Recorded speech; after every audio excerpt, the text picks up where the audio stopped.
ഉമ്മ. അത് വെറും ഒരു രണ്ടക്ഷരമല്ല, ഒരു വാക്ക് എന്നതിലുപരി അത് സ്നേഹത്തിൻ്റെ, വാത്സല്യത്തിൻ്റെ, ആശ്വാസത്തിൻ്റെ, ജീവിതത്തിൻ്റെ തന്നെ പര്യായമാണ്. ഈ ലോകത്ത് ഒരു മനുഷ്യൻ ആദ്യം പറയുന്നതും അവസാനമായി നെഞ്ചുരുക്കി വിളിക്കാൻ കൊതിക്കുന്നതും ഈ ഒരൊറ്റ വാക്ക് തന്നെയായിരിക്കും, ഈ ഒരു വികാരം തന്നെയായിരിക്കും. ഓരോ മനുഷ്യൻ്റെ നാവിലും മനസ്സിലും ആഴത്തിൽ പതിഞ്ഞ ഒരനുഭൂതിയാണ് ഉമ്മ എന്ന ഒരു വാക്ക്.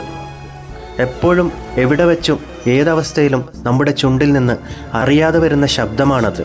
സന്തോഷത്തിൻ്റെ കൊടുമുടിയായാലും സങ്കടത്തിൻ്റെ ആഴങ്ങളിലായാലും നാം ആദ്യം ആശ്രയിക്കുന്നതും ആരെയും ആശ്രയിക്കാതെ വിളിക്കുന്നതും ഉമ്മ എന്ന് തന്നെയാണ്.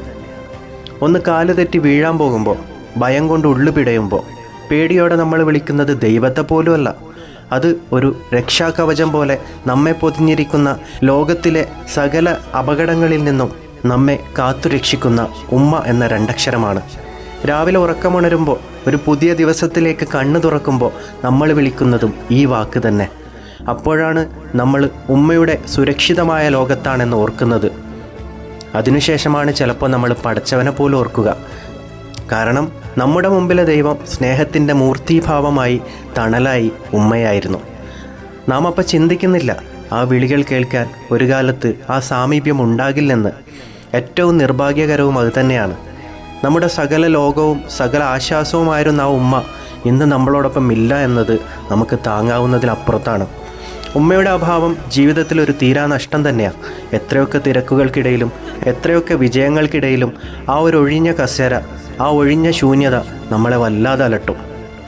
ആ നെഞ്ചിലെ ചൂടില്ല, ആ തലോടലുകളില്ല, ആ ശാസനകളില്ല. എങ്കിലും ഒരു സത്യം മാത്രം എന്നും മായാതെ നിലനിൽക്കുന്നുണ്ട്.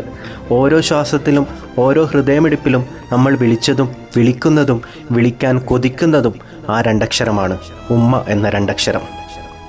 മാഞ്ഞു പോയെങ്കിലും മായാതെ മനസ്സിലെന്നും പച്ചയായി നിലനിൽക്കുന്ന ആ സ്നേഹത്തിന് മുമ്പിൽ നമുക്ക് മൗനമായി തലകുനിക്കാം.